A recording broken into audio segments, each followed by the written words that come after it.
Hello everyone, my name is Christian and welcome to my hobby blog. Today we are doing review number 3 for the September 2022 Vinegar Syndrome subscription package. This is one that I really had no hopes for when I was doing the unboxing video. This is one that I knew I wasn't going to like, and it was exactly what I thought it would be, and I was correct. This is the film made in 1986 but released in 1987, directed by Tim Kincaid, who did Burritos, which is a very sort of popular cult film. And also he did Robot Holocaust, which I've heard of, but I don't really have any interest. And he did a lot of gay porno, actually, in the 70s, I believe. This is the film Mutant Hunt. This movie has a really sick cover, not only on the slipcover, but also on the reverse artwork. So that's really the only reason to even watch this movie, personally.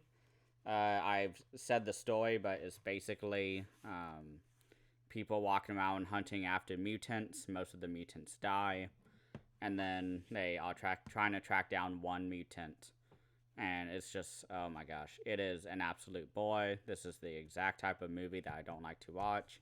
The actors and acting in general is very just dry, and the people just don't seem like they want to be there. And the effects are pretty okay. At one point of the film, we have a disconnected head. Of one of these kind of weird looking mutants, but its head gets separated. Well, it's like the skull is showing. I don't really have any interest talking about it, but it has it's like Terminator, where you can kind of see all the metallic parts in it, and it actually fiddles with its voice box so it can start speaking again, and tries to become like a sympathetic robot to our characters, but it's actually a ploy. And we get down to the final battle, where a bunch of mutants that we haven't seen before show up to have our final kind of showdown with our characters. And this entire movie is just floating from one scene to the other. Everyone in a very monotone voice delivers the lines, and the cinematography is even very kind of lazy. They just kind of point the camera and they shoot, and then they finish it, and then they go to the next scene. And half of the dialogue in this movie are questions that the characters are asking each other in order to discuss the problem at hand. This movie is just really bad. I really did not like this one. I did listen to a couple of the special features. The first one is with the special effects makeup artist. That one is called Mutant Maker. It's a 18-minute interview, a new one that was filmed for this release. It's with Ed French, who was the special effects for this movie. And shockingly, as I was listening to it, although it is short, really the big takeaway from this is that he is a really big-time makeup effects artist. He did Sleepaway Camp, he did Chud, he did all these really great kind of 80s cult films, and he went on to do a lot bigger movies, but he didn't really touch on that at all, so I can't really speak to that. But that was probably the most fascinating special feature. And then I put my shelf together while I was listening to these, because I just wanted something to do while listening to them. But there's a about 56-minute interview on here called if you want me to box with a kangaroo ... And that's with one of the lead mutants in this film. The actor is named Dr. J. Buzz von Ornsteiner, and he has been in almost all of Tim Kincaid's 80s output.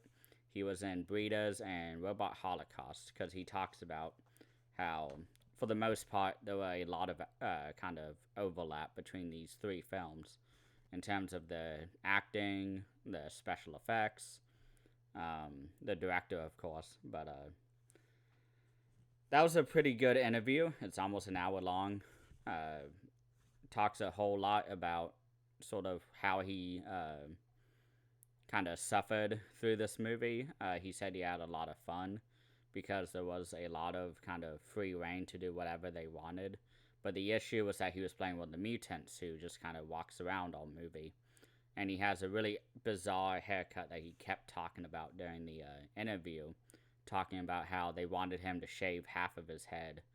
And he said, okay, cool. And I thought he was going to get like a cyberpunk, like half mohawk thing, but instead they just cut it like a bowl cut. And he said it was awful.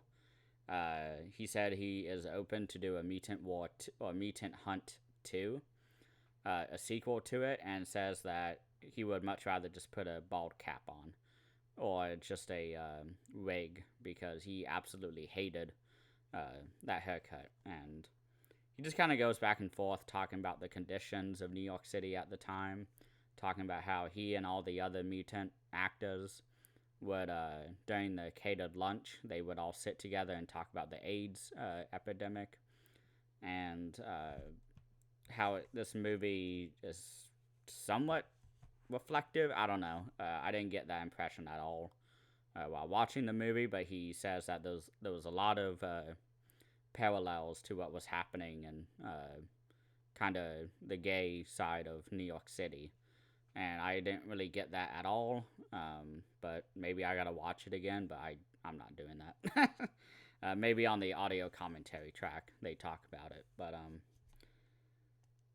this movie was just a really hard watch. I wouldn't recommend it to anybody.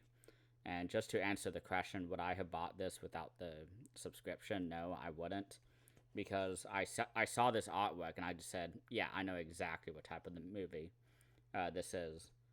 And it was exactly what I thought it would be. So, yeah. Probably trade this one out, but I will say I really enjoy the alternate artwork. The robots throughout this movie can stretch their arms, but they only do it when it's like a last resort. I wish they would just do that as a default attack, I guess, pattern. But, yeah, there's just really nothing to talk about for this movie. There's no notable actors.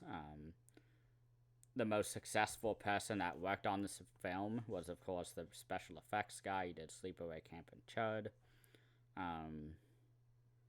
Did a few other movies that I don't really know, but just some of those titles he listed off were just movies that just sounded like, 200 maximum review letterboxed movies, where it shows like 200 votes maybe.